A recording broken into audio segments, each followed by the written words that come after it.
Yo te escucharé aquí de primera fila.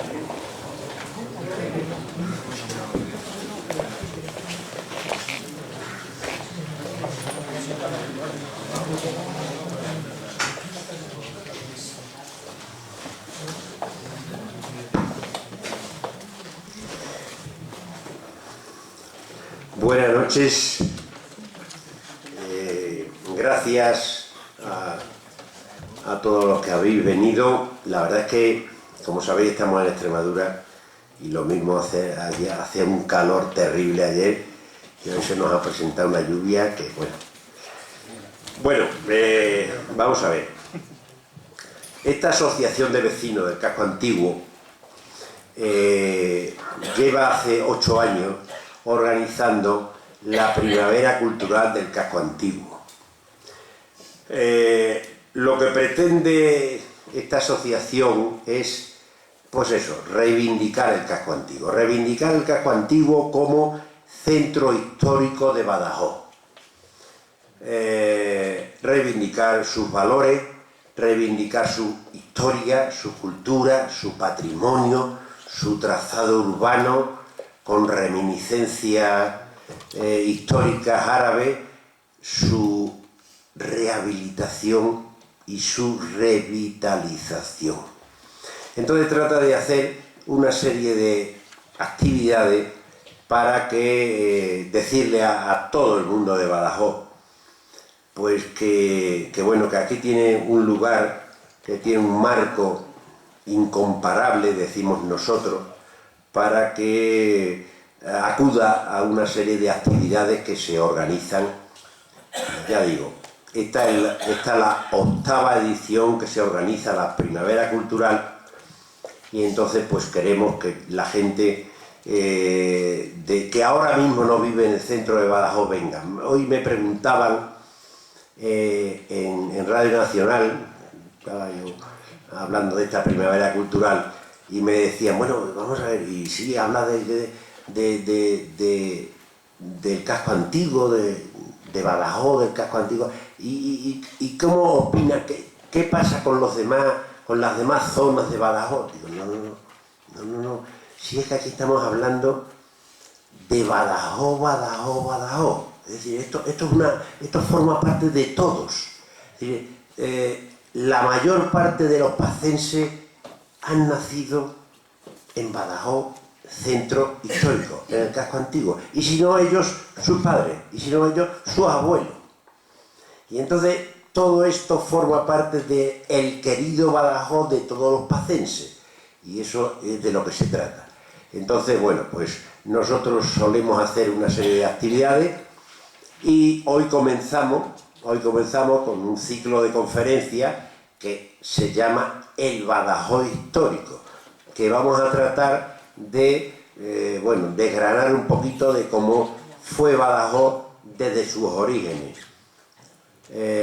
Agradecemos de verdad muchísimo a esta Real Sociedad Económica de Amigos del País, que siempre nos acoge con una gratitud fantástica y de verdad que se lo agradecemos un montón. Y entonces hoy vamos a hablar de los primeros pobladores de Badajoz. Juan Javier Enríquez Navascué, que es arqueólogo y profesor de la Universidad de Extremadura, va a ser el que va a romper el fuego.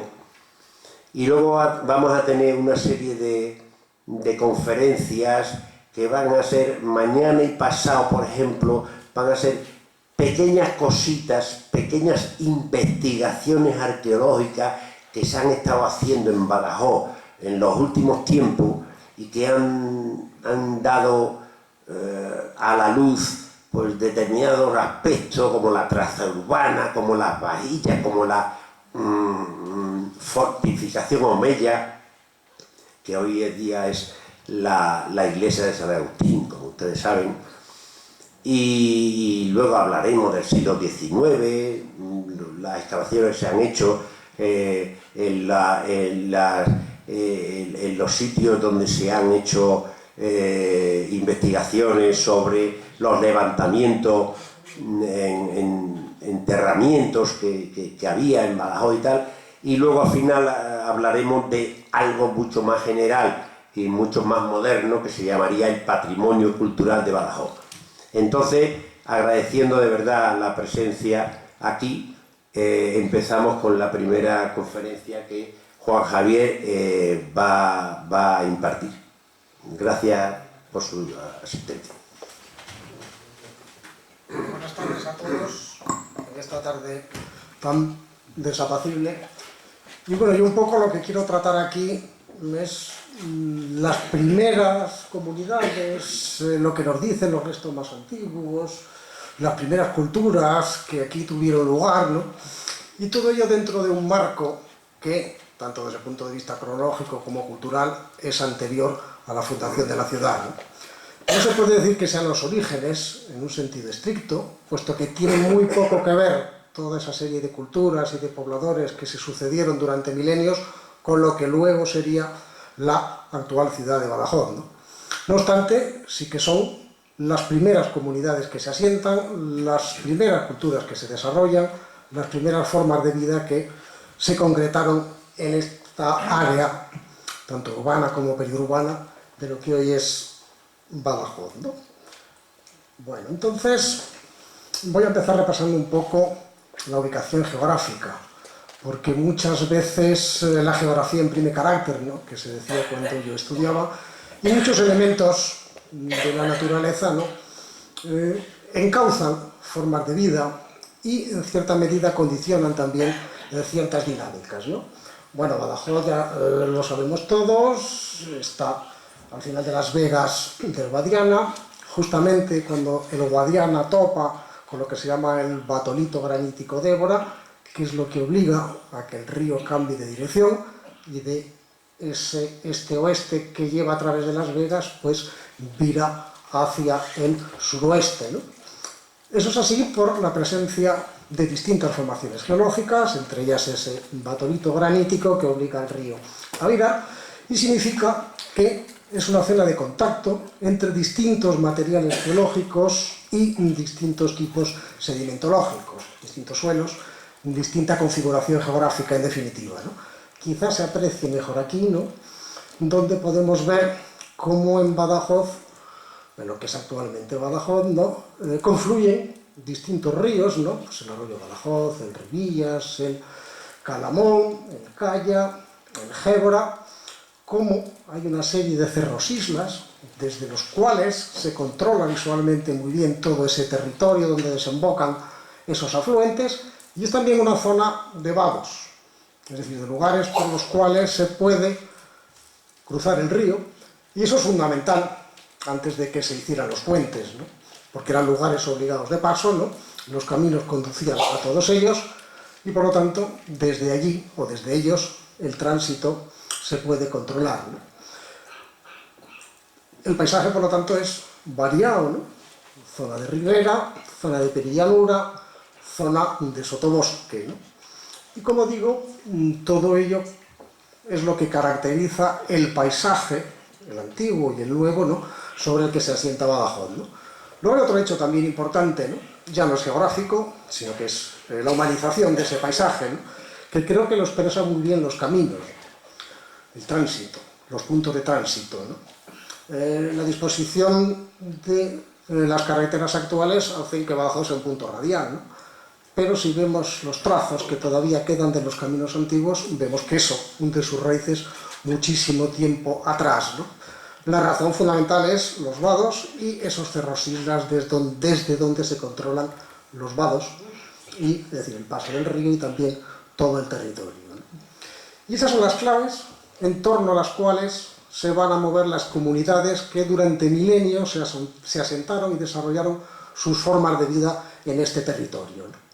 Las claves de los restos prehistóricos que hay giran en torno a esos factores geográficos, ¿no? El paso del río, la facilidad de tránsito, los saltos estratégicos, y evidentemente para comunidades ya agrícolas y ganaderas, es decir, que están dotadas de una economía de producción, la capacidad productiva de la tierra, ¿no? Es otro factor, digamos, que se añade en un momento determinado a esos otros que he venido comentando, ¿no? Y por eso, casi siempre, los yacimientos que pertenecen a la prehistoria se ubican o en el mismo sitio o en los alrededores, ¿no?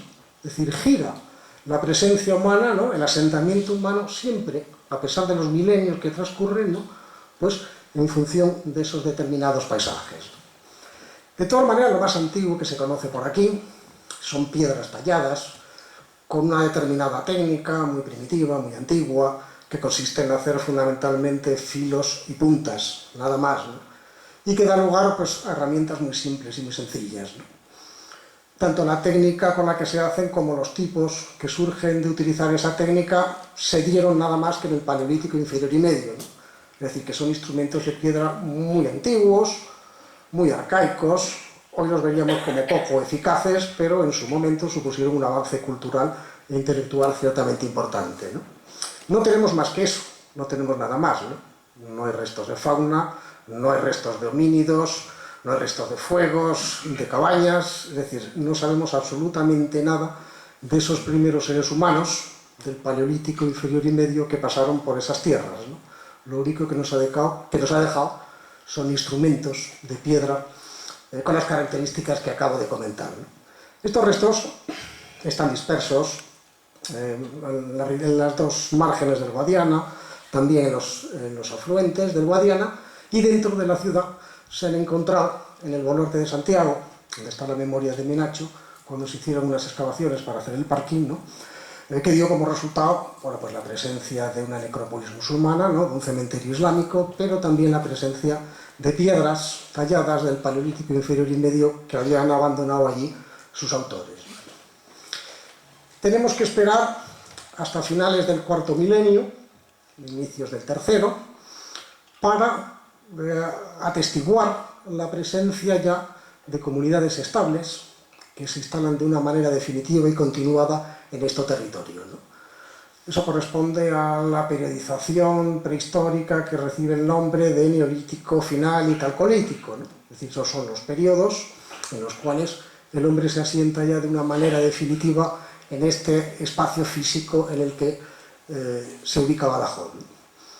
De esa época tenemos una serie de poblados situados en altos, ese aprovechamiento de los cerros islas para el control del territorio, y también en puntos llanos, probablemente relacionados con la explotación de la tierra, ¿no? De los lugares con mayor capacidad agrícola, con mejores condiciones para el desarrollo de la agricultura primitiva y la ganadería, y esos otros puntos en alto, puntos de control, ¿no? Se conocen varios poblados, ¿no? Granja Céspedes, Roquerán, el Cerro de San Cristóbal, el Cerro del Alcazaba, el Lobo en San Roque, Santa Engracia, en la salida de la carretera de Albuquerque y a Cáceres, en la zona del Jardín hacia Valencia, hacia Valverde de Leganés, la zona de Bandorcas, del Bercial. Hay algunos restos, aunque no podemos asegurar que se trate de verdaderos poblados, en la zona de Casablanca y también en Torrequebrada, ¿no? Por otra parte tenemos enterramientos, es decir, lugares donde se depositaban a los muertos, de los cuales lo que nos han quedado, lo que ha sobrevivido al paso del tiempo, son una serie de dólmenes.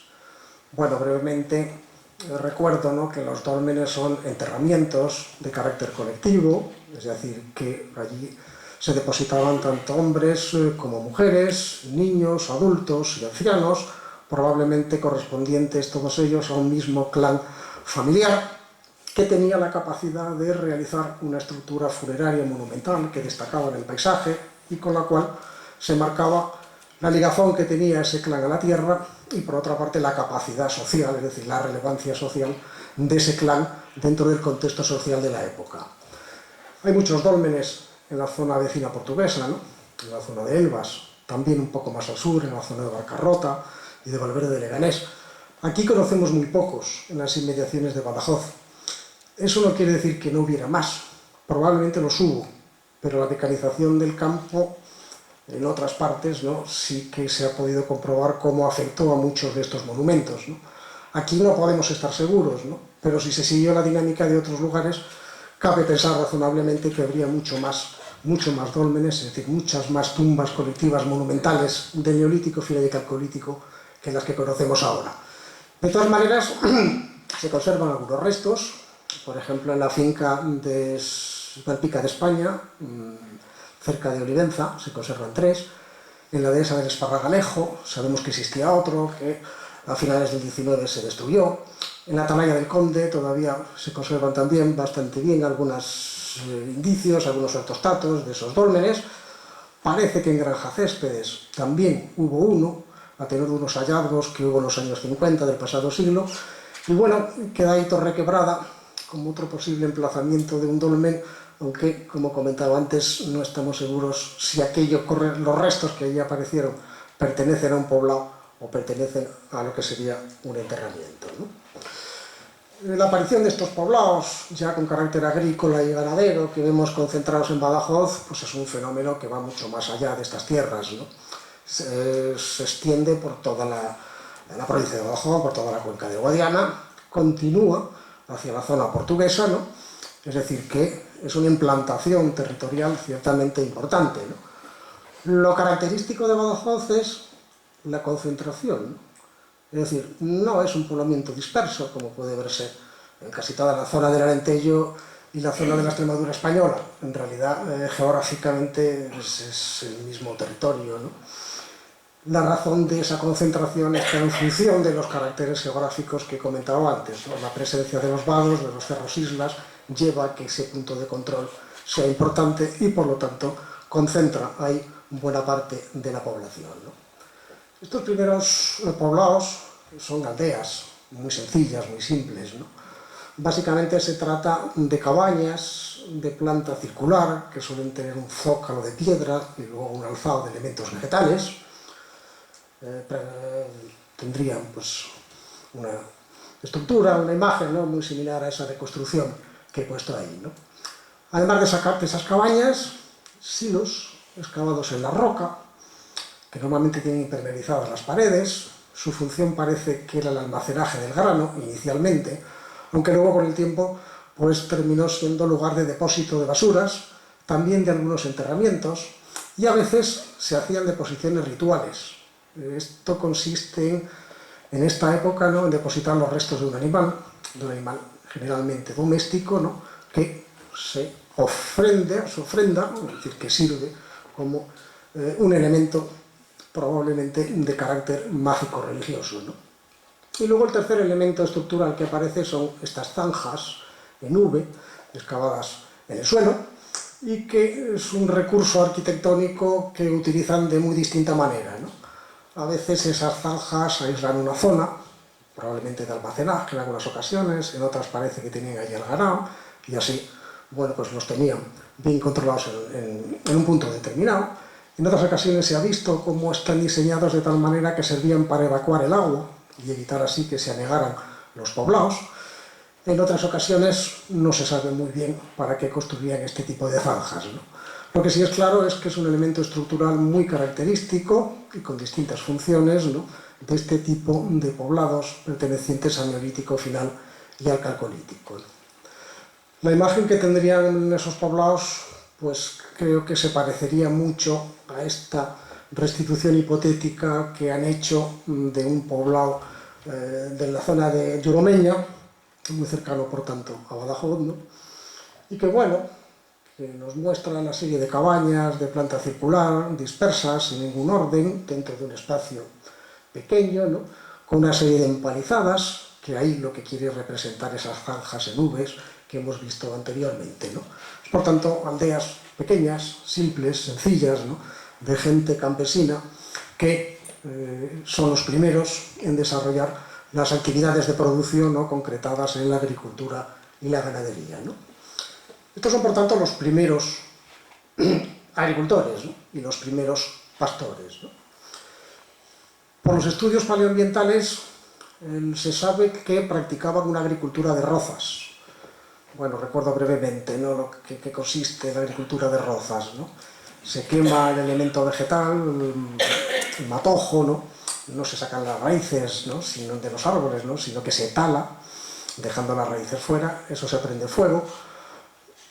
La ceniza que sale como consecuencia de ese fuego, ¿no?, sirve para como humus, es decir, sirve para enriquecer el suelo, la tierra, ¿no?, y luego en ese espacio se abren unos pequeños surcos, inicialmente con unos instrumentos de piedra y de madera, quizás alguno conozca todavía, lo que se llamaban las layas, ¿no?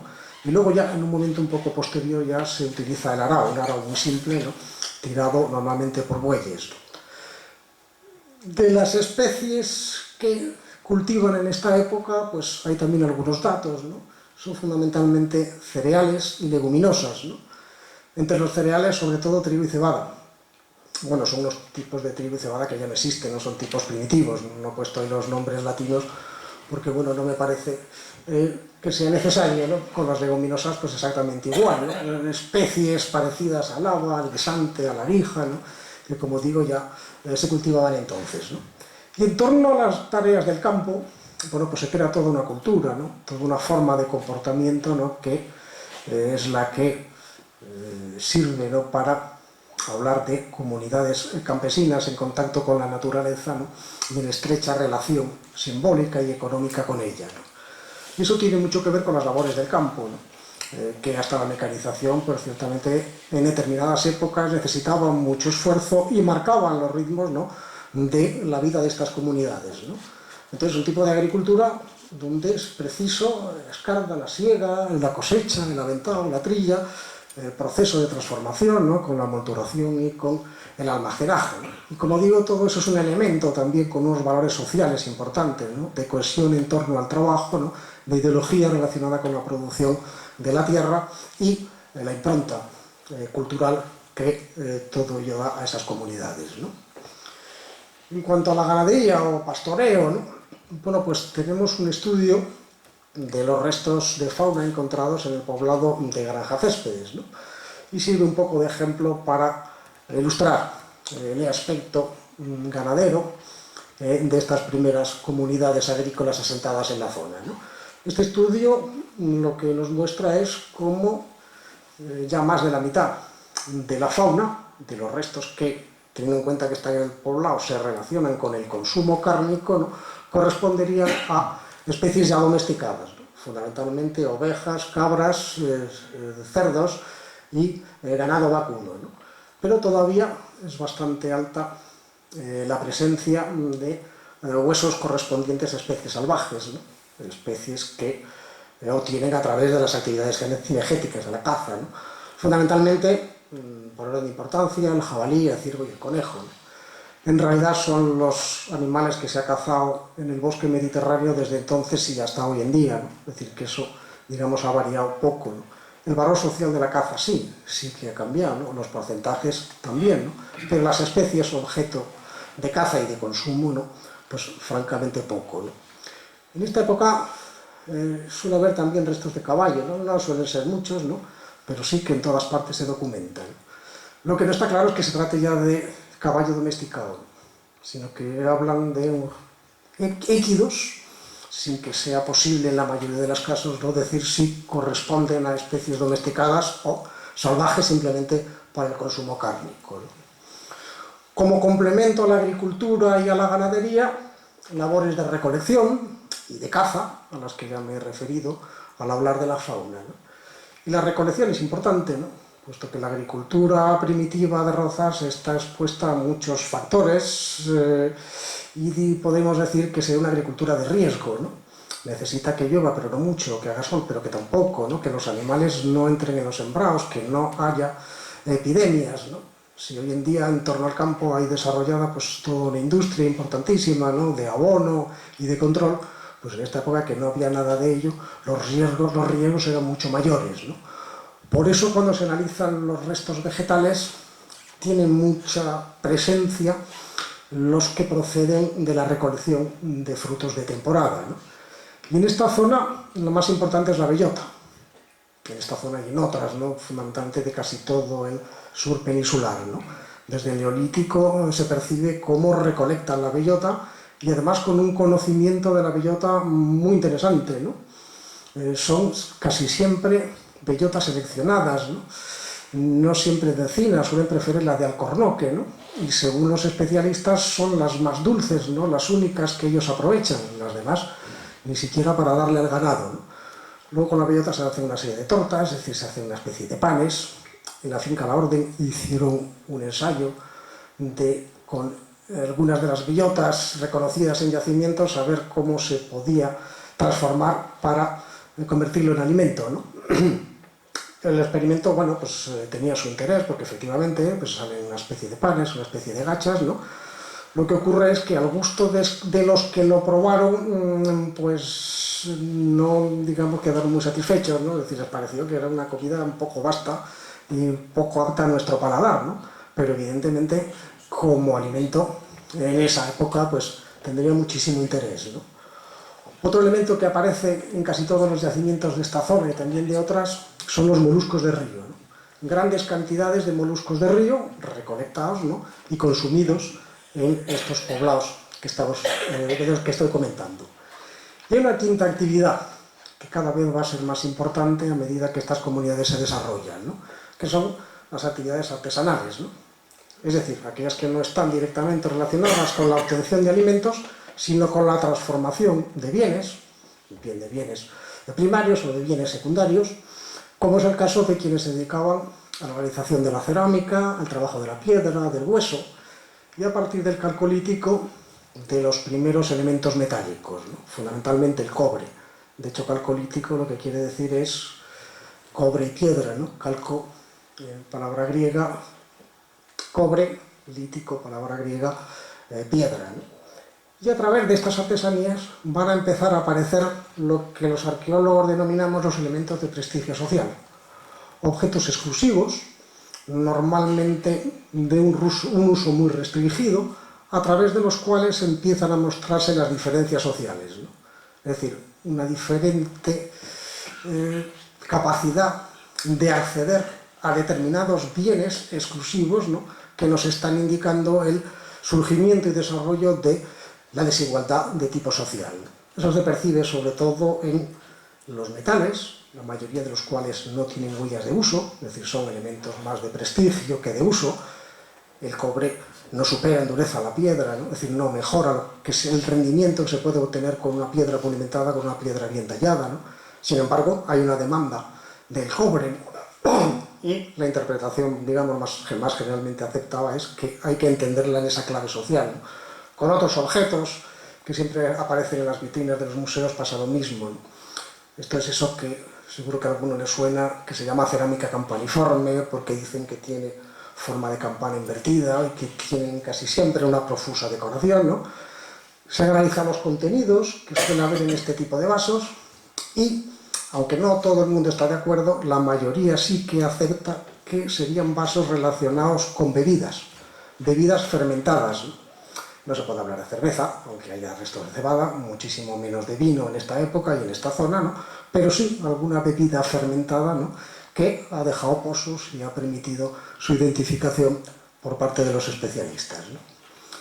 Y en todo esto de las artesanías, pues está la definición de lo que llamamos la cultura material, ¿no? Eso que nos gusta tanto a los arqueólogos porque nos sirve para definir el equipaje que tenía, ¿no? Y las características que presenta el mismo, ¿no? De esta época todavía son cerámicas a mano, ¿no? Relacionadas con la cocina y con la comida, ¿no? A veces con la bebida en esos vasos exclusivos que comentaba, objetos de piedra tallada y piedra pulimentada, pues los puntos de flecha, una zuela, vemos ahí pulimentada, los molinos de mano y las monederas, ¿no? Para las labores de molturación, elementos también de hueso, ¿no?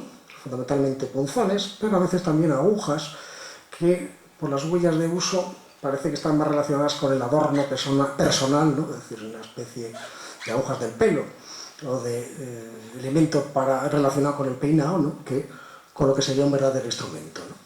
Y luego están otra serie de elementos de la cultura material que no tienen utilidad práctica, ¿no? Ni siquiera simbólica, como pudiera ser los metales del calcolítico, esas cerámicas campaniformes que he enseñado antes, ¿no? A eso es a lo que se le suele denominar ídolos. Ídolos en el sentido de que expresan alguna idea y que por lo tanto nos sirven para definir, o más que para definir, para aproximarnos a los caracteres ideológicos de estas comunidades, ¿no? El elemento ideológico más característico de estas primeras poblaciones que aquí se asentaron es lo que se denomina los ídolos placa. Los ídolos placa, bueno, pues son estas placas normalmente de pizarra o de esquisto que tienen unos motivos decorativos de carácter geométrico, casi siempre son líneas rectangulares rellenas de reticulado y también triángulos, bueno, aquí se ven mejor estos, ¿no? Suelen tener dos agujeros para suspensión, es decir, podrían llevarse colgados, pero con el tiempo lo que se advierte es cómo van evolucionando, ¿no? Y de estas placas trapezoidales, bueno, pues pasamos a estas otras, en las cuales se ha metido una cuña aquí y se ha insinuado ya una cabeza, ¿no? Y a esa cabeza se le han añadido dos elementos que nos recuerdan a los ojos, ¿no? Por eso se le denominan a esos ídolos oculados, ¿no? Estas otras trazos de aquí abajo, lo que se interpreta como el tatuaje facial, y en la siguiente imagen veremos por qué, ¿no? Y conservando pues estos elementos decorativos geométricos con ese reticulado, ¿no? Pues que probablemente son las señas de identidad, ¿no?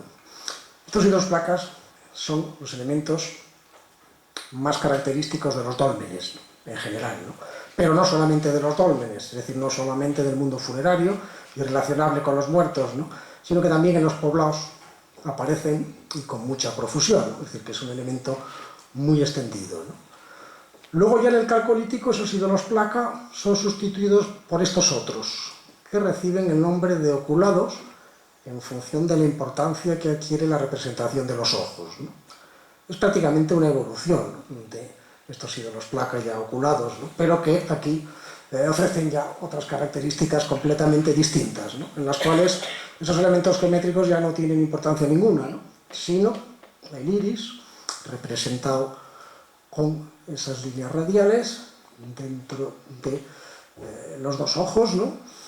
A la manera de soles, ¿no? Es decir, parece, ¿no?, que es lo que se busca con esa forma concreta, ¿no?, de representar los ojos, ¿no? Luego vemos las cejas, estas líneas de abajo, que es lo que se interpreta en tatuaje facial, y por eso decía que estas es lo que se interpreta como tatuaje facial, ¿no? Y por detrás suelen llevar estos zigzag, que bueno, un peinado, un tocado, o digamos un elemento simbólico que pudiera de alguna manera recoger la idea que aquí se expresaba de otra manera, ¿no? Es decir, con otro contenido, ¿no?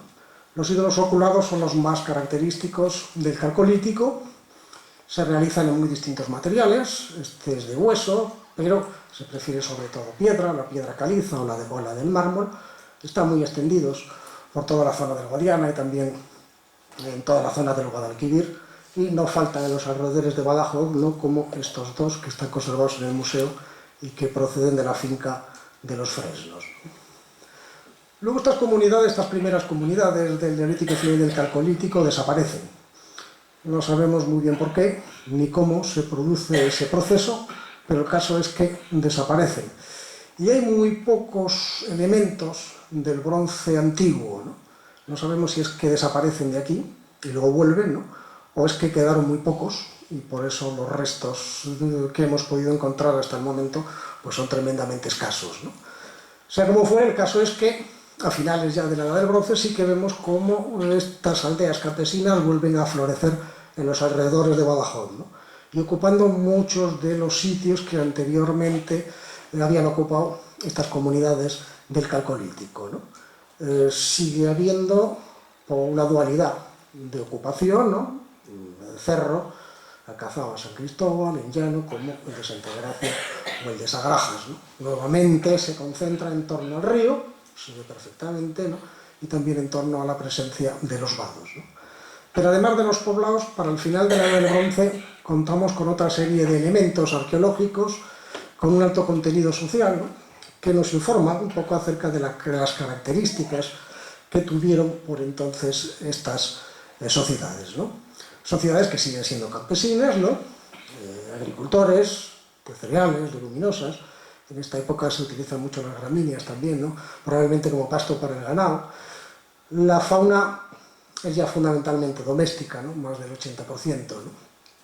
Sigue siendo ovicápridos, vacunos y suidos los animales más representados, ¿no? En la caza, pues el ciervo, el conejo y el jabalí, simplemente que ahora lo que más se caza es el ciervo, ¿no?, y antes parece que era el jabalí, ¿no?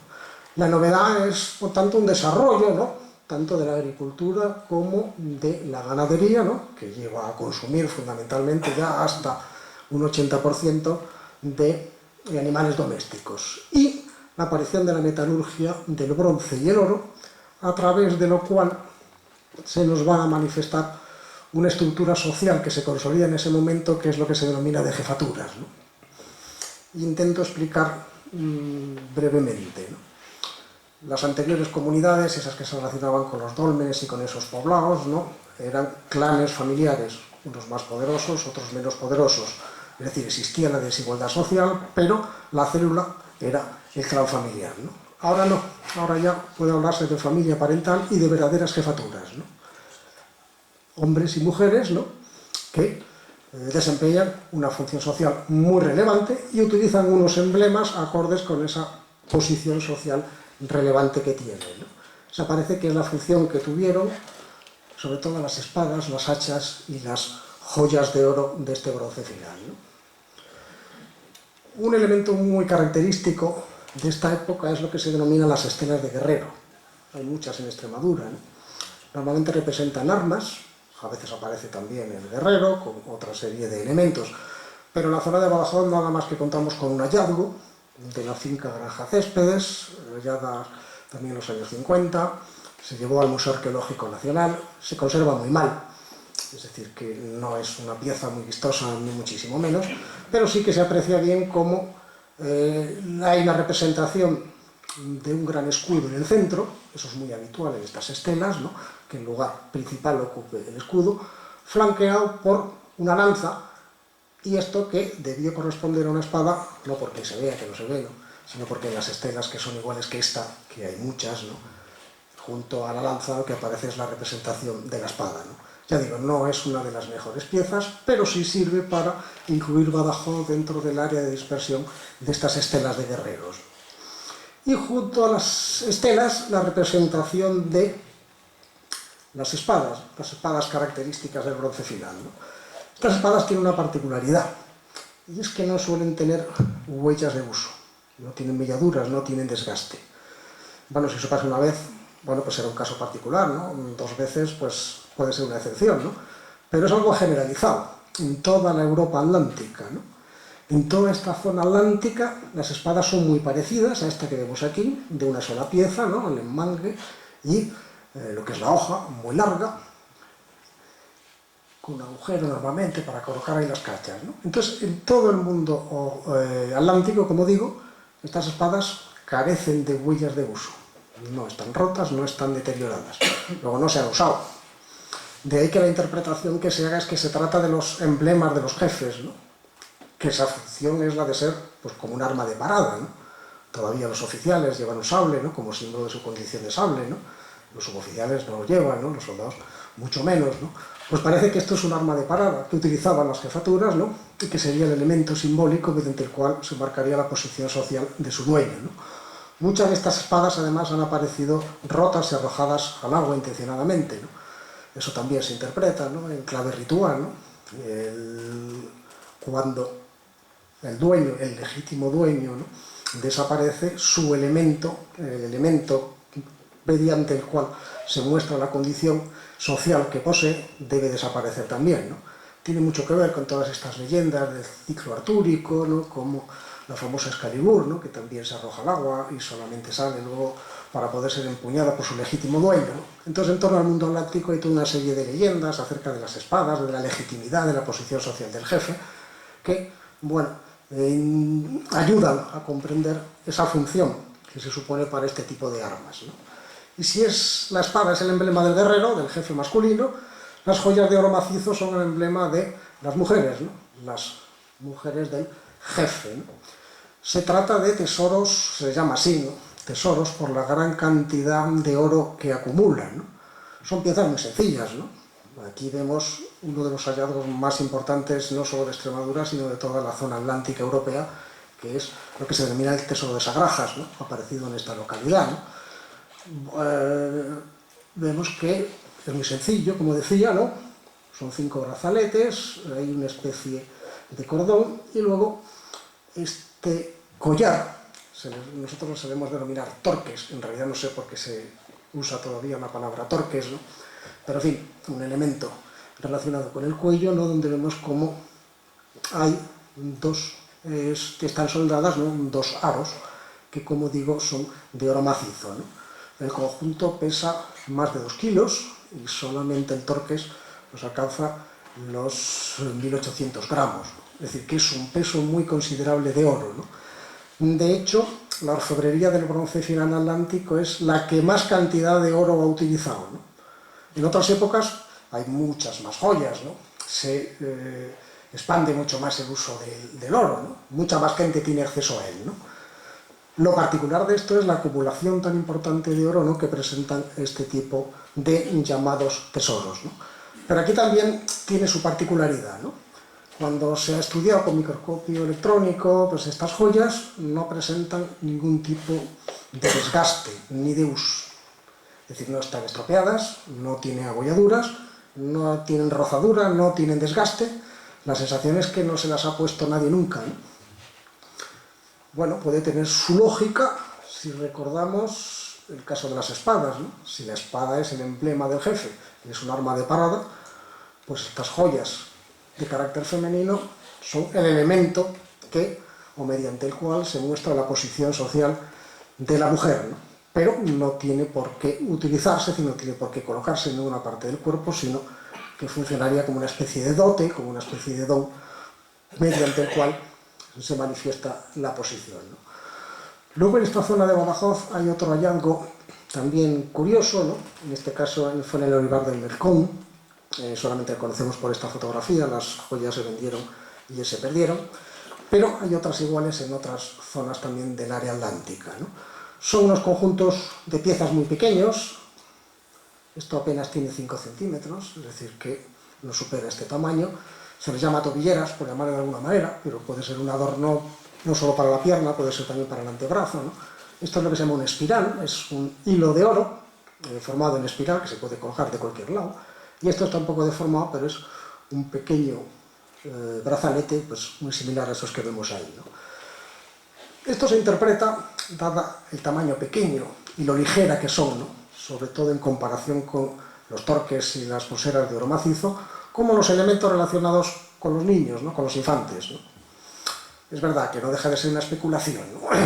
Pero digamos que esa especulación se basa en que son muy pequeñas, eso no lo sirve un adulto, y que son muy ligeros, no pesan, mientras que los grandes torques suelen pesar más de 1 kilo, ¿no? Solamente lo que es el torques, ¿no? Y por eso la hipótesis, digamos, más aceptada es que correspondería a los infantes, es decir, a los hijos de las jefaturas, que marcarían su condición o que exhibirían su condición de hijos de los jefes, ¿no? A través de este tipo de joyas, ¿no? Si eso es así, quiere decir que esa condición de jefe se heredaría, ¿no? Es decir, se transmitiría de padres a hijos, ¿no? Y por lo tanto serían ya el nacimiento de unas aristocracias, ¿no? Que empiezan a controlar ya los recursos de la zona, ¿no?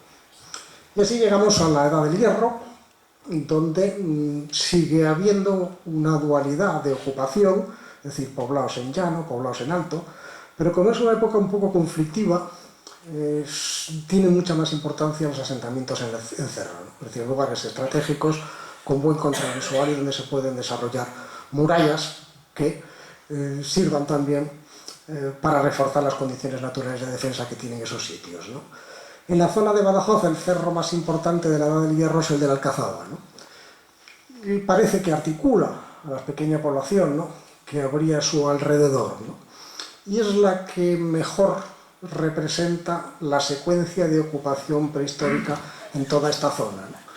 Puesto que en la Alcazaba ya hubo un poblado del Neolítico final, del cuarto milenio, siguió durante el Calcolítico, también estuvo ocupado durante el Bronce final, pero ahora, en la primera y en la segunda Edad del Hierro, es cuando realmente se desarrolla, ¿no? Y o cuando adquiere, ¿no?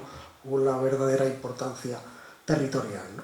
Y además sí que ya de una manera, pues, prácticamente sin solución de continuidad, es decir, de una manera continua, ¿no? Desde finales del siglo IX hasta prácticamente sobre el año 50 después de Cristo, que es cuando se abandona definitivamente, ¿no? Entonces allá a partir de la Edad del Hierro, ¿no? La Alcazaba se convierte en el sitio de referencia más importante para toda esta zona, ¿no? La única que ha proporcionado pues, datos importantes, ¿no?, para hablar de una primera edad del hierro, de eso que se llama orientalizante, relacionado con el mundo tartésico, de una segunda edad del hierro, relacionado con lo que los escritores clásicos llamaban los pueblos célticos, que no tiene nada que ver con los celtas centroeuropeos, ¿no?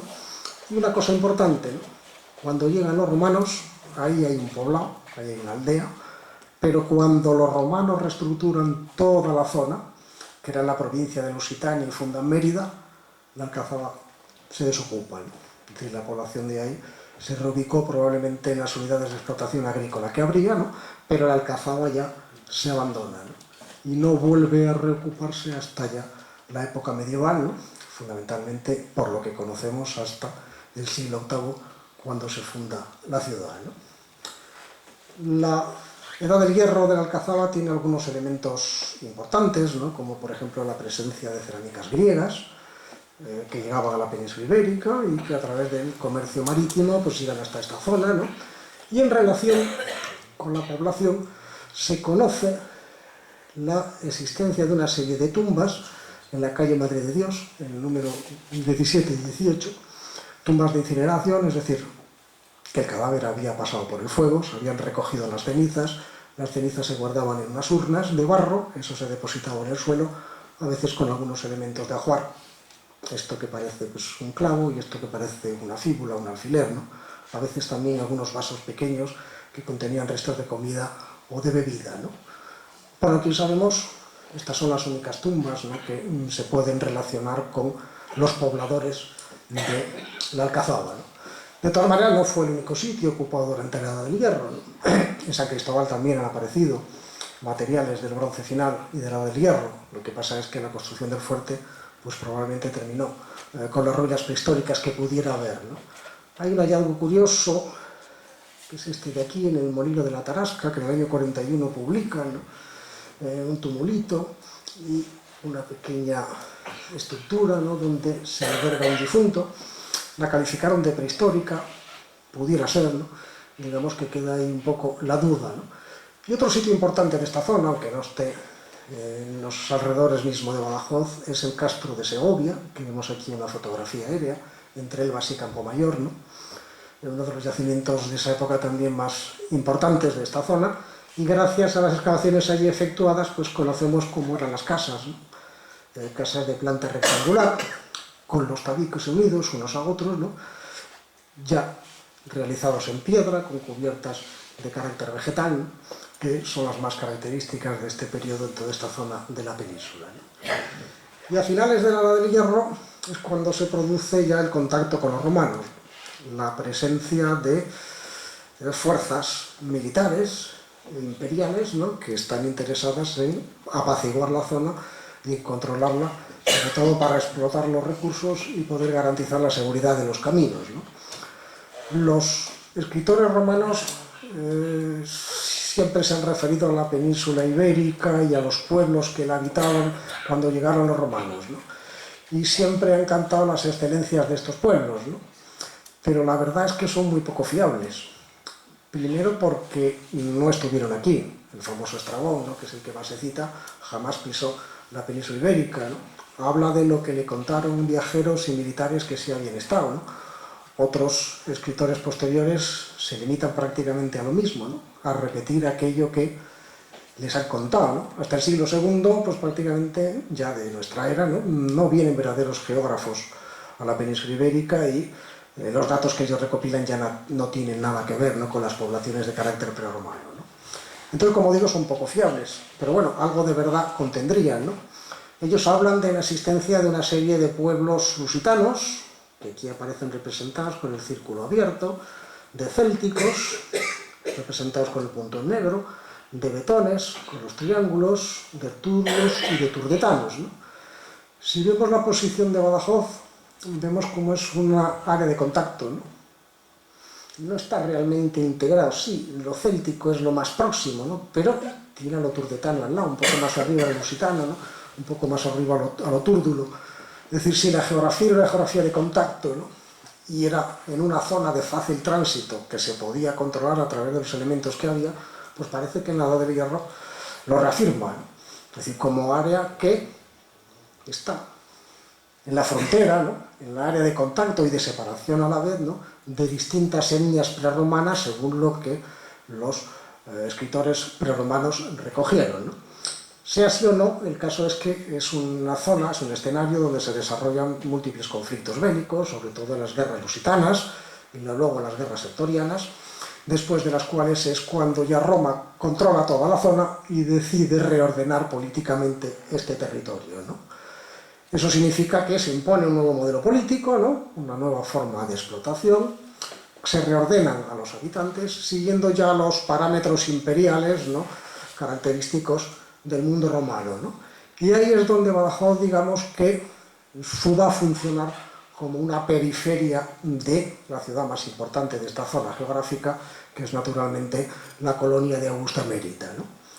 Una vez fundada la Lusitania, una vez creada su capital, lo que los romanos van a hacer es aprovechar la riqueza agropecuaria de todo lo que son las vegas. Entonces no eran vegas, claro, pero sí una zona de alto potencial agrícola, y en los aledaños, pues buena zona de pastos para el ganado, ¿no?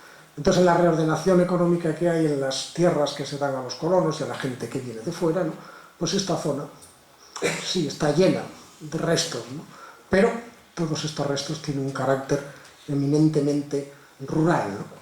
Luego lo que encontramos en la época romana en Badajoz y en sus alrededores es un poblamiento rural, es decir, gente que vive en el campo, que explota los recursos del campo y que controla un poco las infraestructuras que los romanos crean para poder tener bien controlado el territorio y sobre todo los caminos, ¿no?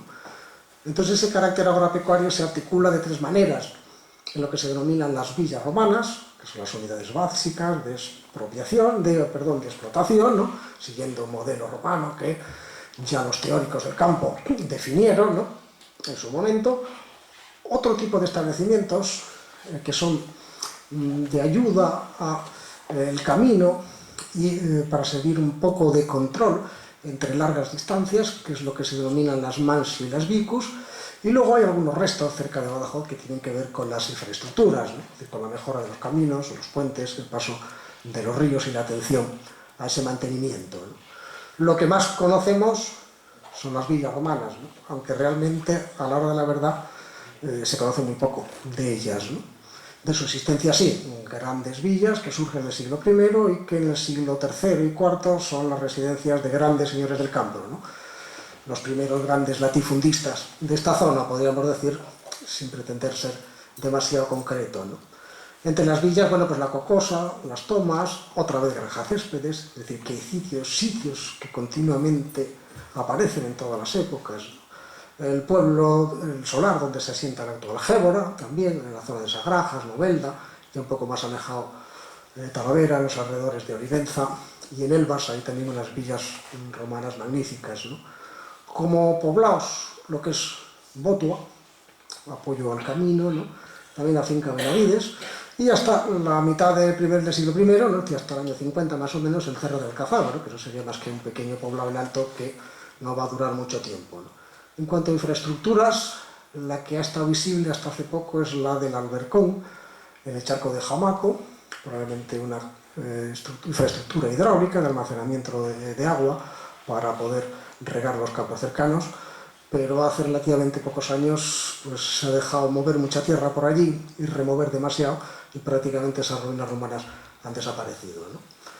Como ejemplo de cómo sería una villa romana de las que se instalan por esta zona, pues la más elocuente es la de la Cocosa, ¿no? O mejor dicho, los restos más elocuentes son los que corresponden a la villa de la Cocosa, que es está en una finca, propiedad de la Diputación, ¿no? Es la típica gran estructura, articulada en torno a un patio, con toda una serie de dependencias que van cambiando con el tiempo, estas más de carácter laboral, ¿no?, relacionadas con las labores del campo, y otras más de residencia y de carácter señorial, ¿no?, porque, como decía antes, a partir del siglo III, los grandes propietarios viven en estos grandes latifundios y entonces se rodean de mosaicos, de estatuas, es decir, de todo aquello que marcaba un prestigio social y que daba una importancia a estos grandes propietarios, ¿no? Lo mismo que ocurre en otras villas de la zona, se advierte cómo la Cocosa perdura en el tiempo, ¿no? Es No solamente es un establecimiento de explotación rural durante el periodo romano, sino que va a continuar durante el periodo visigodo.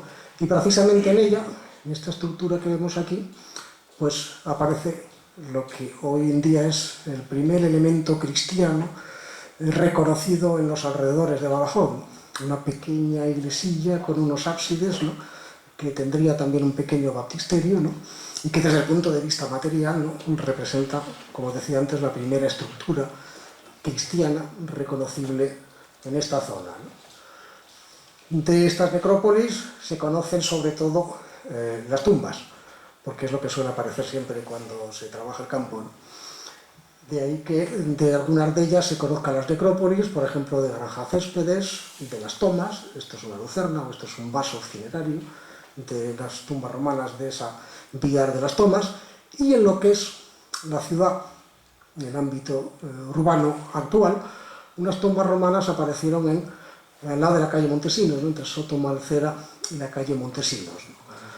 Son 30 tumbas que corresponden a épocas diferentes y que responden también a ritos distintos. Una serie de ellas, 21 en total, son de incineración, es decir, el cadáver se ha quemado en una pira, ¿no? Se han recogido las cenizas, se ha guardado en una urna, en un vaso de estos, y junto a otros elementos de ajuar se ha depositado en un agujero, ¿no? La fecha que se da a esas tumbas de incineración está en torno al siglo I y su transición al siglo II, ¿no? Suelen ser muy habituales las incineraciones en el siglo II, ¿no? Y luego hay 7, que son las que están en rojo, las que están en blanco, que son menos, que corresponden a inhumaciones, es decir, al cadáver depositado sobre una pequeña caja, es decir, bastante pobres ese tipo de tumbas, ¿no? Que se han fechado en el siglo III, ¿no? Son pocas, y como podemos ver, espacialmente muy dispersas, es decir, no hay ninguna estructuración, ¿no? No puede hablarse, por tanto, de una necrópolis, de una verdadera necrópolis, ¿no? Como sería una necrópolis de una ciudad, que suele estar a la salida, articulada en torno a una vía, ¿no? Y con una ordenación espacial que, en forma de calles generalmente, ¿no? Que aquí no vemos, ¿no? Es decir, esto está simplemente disperso por un espacio vacío que, como decía, se utiliza en distintos momentos, ¿no? Eso es característico de las poblaciones rurales, ¿no? Es decir, que no se puede decir en función de esto que en Badajoz hubiera una ciudad o algo parecido a una ciudad, ¿no? Sino que las características que presentan los enterramientos de Montesinos concuerdan perfectamente con los de Granja Céspedes, las Tomas y otras tumbas más que han aparecido y que son todas, como decía, del ámbito rural, ¿no? El mundo visigodo es, en esta zona, más que otra cosa, un cambio de jefes. Es decir, que no hay, no se percibe, ¿no? Que haya nada que no gire en torno a los mismos ejes que anteriormente, ¿no? Es decir, volvemos a ver asentamientos rurales, campesinos, unos más ricos y otros menos ricos. Es verdad que es una coyuntura más pobre, es decir, que desde el punto de vista económico ha bajado mucho en relación al mundo romano, ¿no? Se ha empobrecido el campo, ¿no? Pero la explotación de la tierra sigue los mismos parámetros y socialmente sigue habiendo grandes propietarios y campesinos que trabajan en esas unidades de explotación, ¿no? Lo que han cambiado son los jefes, ¿no? Es decir, son los visigodos, ¿no? Que ocupan el lugar que ocupaba antes la administración romana, ¿no? Por eso aquí lo que se percibe es un empobrecimiento y nada más, ¿no? Siguen en activo las villas, la Cocosa, Granja Céspedes, la zona de Olivenza, con algunas estructuras ya de carácter religioso, como la iglesia de Valdecebadar, ¿no? Y también, en cuanto a las tumbas, las necrópolis rurales, ¿no? La novedad en Badajoz de esta época es la aparición en la Picuriña, en el fuerte de la Picuriña, de una pequeña necrópolis visigoda, ¿no? De características parecidas a la de Montesino, un poco más pequeñas, ¿no? Y que a fin de cuentas no es más que un traslado de lugar, ¿no? Es decir, en Montesino no hay restos visigodos, en la Picuriña sí hay, pero las características son muy semejantes, ¿no? Y luego hay una serie de elementos arquitectónicos labrados, casi todos ellos pertenecientes a edificios religiosos, es decir, iglesias, que eso es lo que tradicionalmente se ha conocido más, ¿no? Son las pilastras, los capiteles y los tableros, con una decoración pues, muy propia de esta época visigoda y con un estilo que que también es muy de esta zona, ¿no?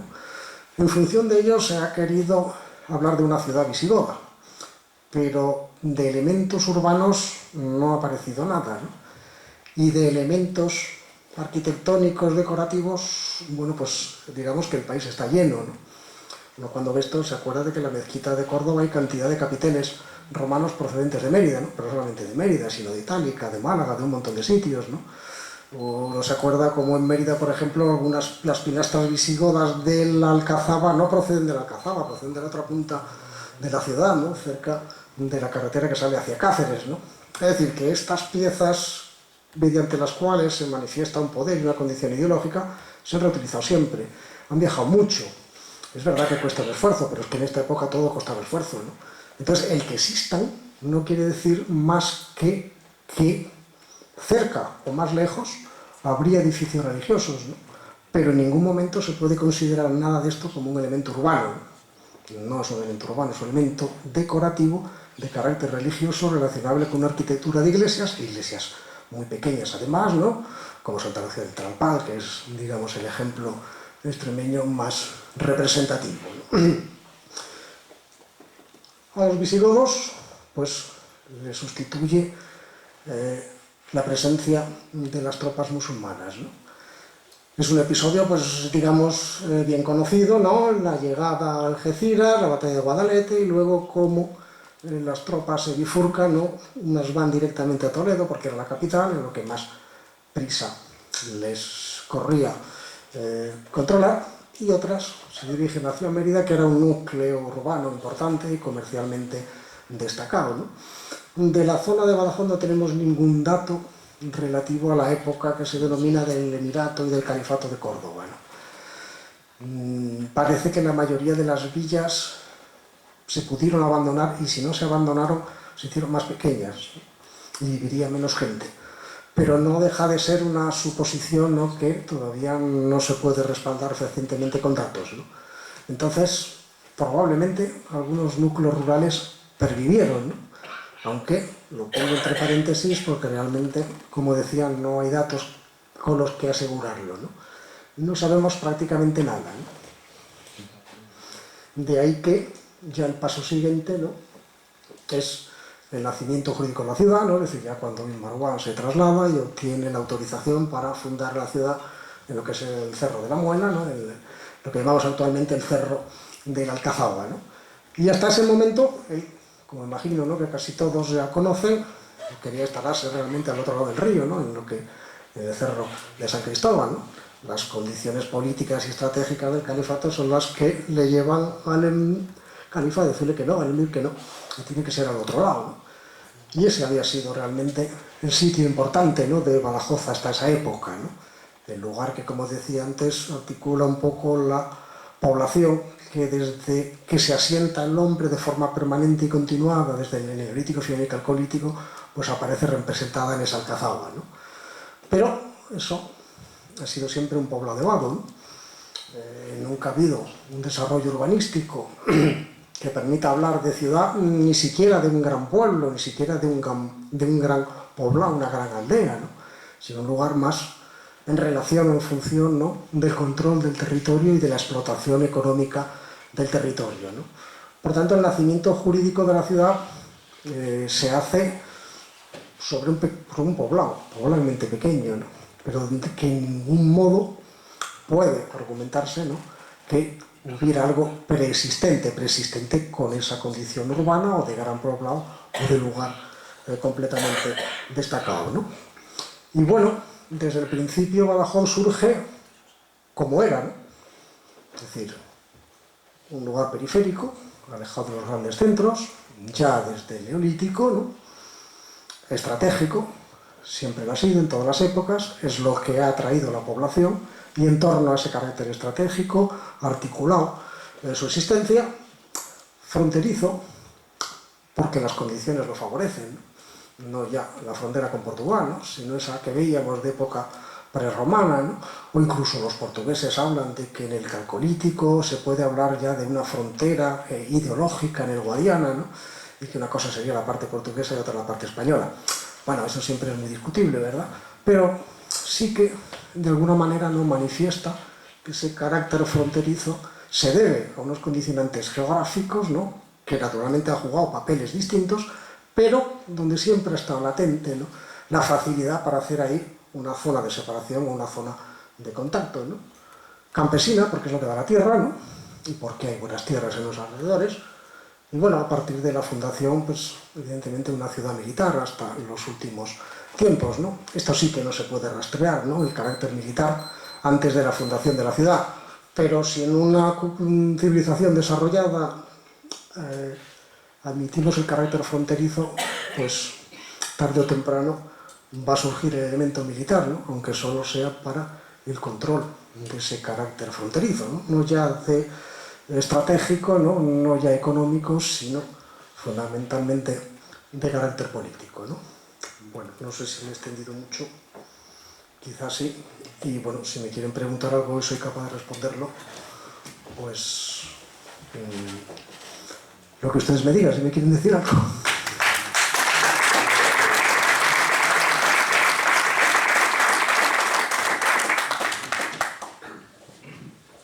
¿Alguna pregunta por ahí? Bueno. Venga yo. Bien. Para romper Ha dicho usted evidentemente que era un asentamiento celta el que había en las Alcazabas. Celta, vamos, no sabemos de qué tipo de celtas, pero lo estoy poniendo yo de mi bolsillo, lo de celta. Pero a lo que voy, dice usted que se despobló cuando llegaron los romanos. Se supone que si había un asentamiento tendrían su castro. De hecho, se ha demostrado ya que también hubo un oppidum romano en la Alcazaba. Un poco raro que se vayan los romanos habiendo un asentamiento y habiendo 4 vados en el río y se despoble la situación. No, yo eso no lo veo comprensible, se lo he oído decir ya a varios. Y es que no es lógico. Es lógico. Ahí, perdón, termino. Tengo asentamiento, coloco un oppidum, tengo 4 vados, sabemos que los romanos siempre fortifican los vados, y me voy. Casi que no estoy yo de acuerdo. Con todo mi respeto. Lo que pasa es que eso no es que pase aquí, es que pasa en todos los poblados en alto, ¿no? Una de las estrategias romanas para pacificar las zonas es cambiar a la gente de asentamiento, ¿no? Desarraigar a los indígenas, ¿no? Darle otras tierras y otra función, ¿no?, para que en ningún momento, bueno, surja un nacionalismo que podríamos decir hoy. De acuerdo, pero si la romanización ha sido efectiva, no tiene por qué pasar eso. Es que la romanización es tan efectiva como cualquier otra etiqueta ideológico-política.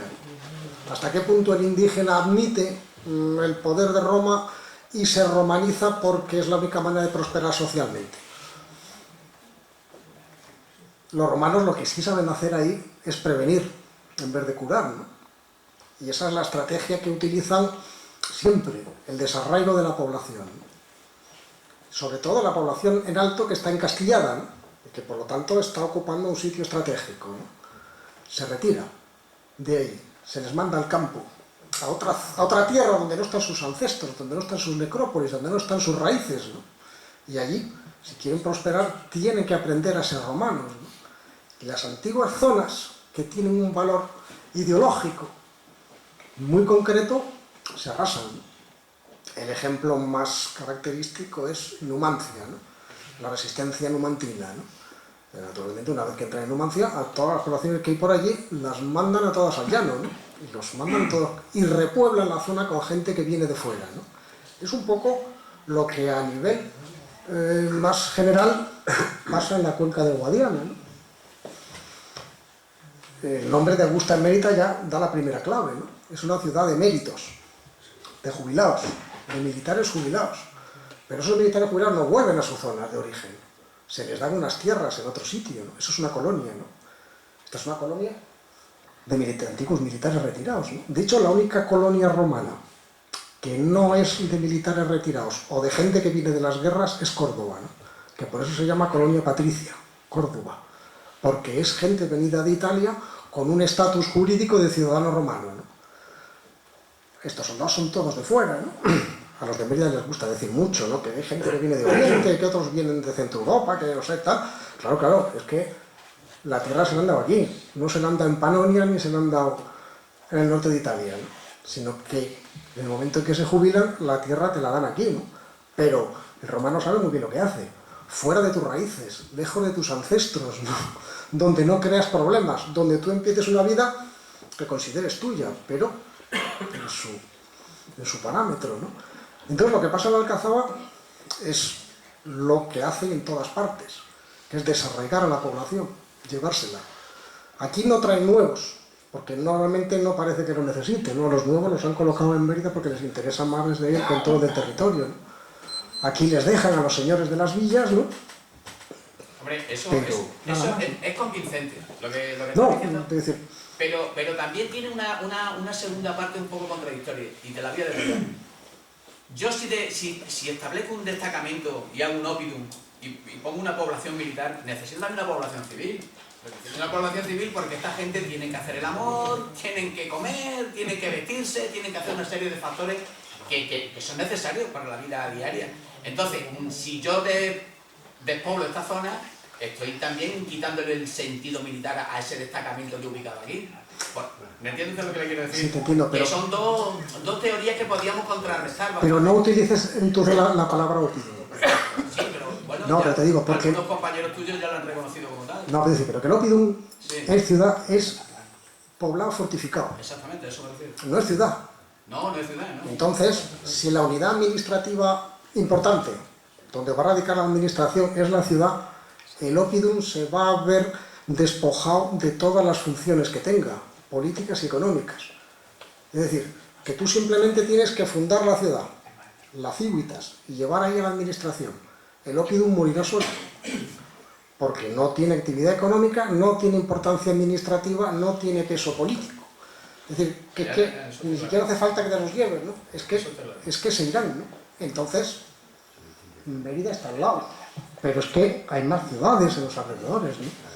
Es decir, donde ha habido un ópidum, yo te digo, ópidum es eso, es un poblado fortificado, ¿no? El opuesto, lo que hace el romano es desactivar el ópidum con la ciudad, ¿no? Como lugar central de lo que se llamaría servicios, ¿no? El poder político, el religioso, el económico, el militar. El ópidum desaparece solo en esa gran estructura política, ¿no? Basada en la provincia, en la capital, en los municipios, ¿no? Es que el ópidum se queda antiguo, ¿no? Es como escribir a máquina ahora, ¿no? Es decir, sí, si quieres, sí, escribes a máquina, pero ya no hay máquinas, ¿no? Es decir, han dejado de vender, ¿no? Lo romano da para hablar mucho, pero es que lo romano es un imperio muy bien estructurado, administrativo y jurídicamente. Y lo más importante que hay es lo jurídico, ¿no? Y si tú no sigues las normas jurídicas, eres tú el que has perdido el tren del progreso. El progreso entonces era el mundo romano, ¿no? Entonces, esto es un caso muy concreto, ¿no? Muy particular, muy puntual, pero que reproduce la reordenación del territorio, de su economía y de su sociedad, ¿no? En unos parámetros que son ya el de un gran imperio, ¿no? Algo que era un modelo político, pues aquí desconocido, ¿no? Entonces, claro, se transforma todo, ¿no? Es una capacidad que no tenían, ¿no? Pues las unidades campesinas, ya no te digo de Badajoz, sino de Extremadura y de la península ibérica. Es decir, es un imperio frente a unos pueblos campesinos y guerreros que viven en ópidum, ¿no? Y que carecen de todo el aparato administrativo, económico e infraestructura propia de los romanos, ¿no? El romano no necesita hacer mucho esfuerzo, solo tiene que imponer la romanidad y ya la población sabe a qué atenerse, ¿no? Se sube al progreso o desaparece, ¿no? Déjame que te pregunte una cosilla. Sí, por la villa romana que has dicho que había en Badajoz, Las Tomas, La Cocosa, Granja Céspedes, Gébora y tal, en esas villas romanas había alguna conexión, es decir, ellos tenían alguna organización, se comunicaban, había algo, o cada uno funcionaba independientemente y tal. No, todo el mundo romano está ordenado jurídicamente. Entonces, esos señores lo que tienen es la propiedad de una tierra y la explotación conforme unas directrices económicas. Entonces, están conectados en tanto en cuanto tienen que cumplir la misma normativa legal, ¿no? Claro, ellos pueden tener esclavos, la esclavitud está permitida, ¿no? La compra de tierras se realiza sin que medie más que un pequeño contrato por medio, ¿no? Probablemente ellos tenían que estar en contacto para que los intereses comunes salieran adelante, ¿no? Pero no porque la legislación le obligase, ¿no? La legislación le obliga a una serie de tributos, ¿no? Le obliga en un momento determinado a dar una prestación al Estado, pues en el caso de necesidad, pues por cualquier contingencia que pueda ocurrir, ¿no? Por lo demás, él es soberano en su territorio, pero dado que es un pequeño subconjunto dentro de un enorme conjunto económico, todos los propietarios, a los propietarios les conviene estar en contacto, ¿no? En realidad les beneficia a todos, ¿no? O sea, en ese sentido es una oligarquía, ¿no? Se habla de oligarquía, ¿no?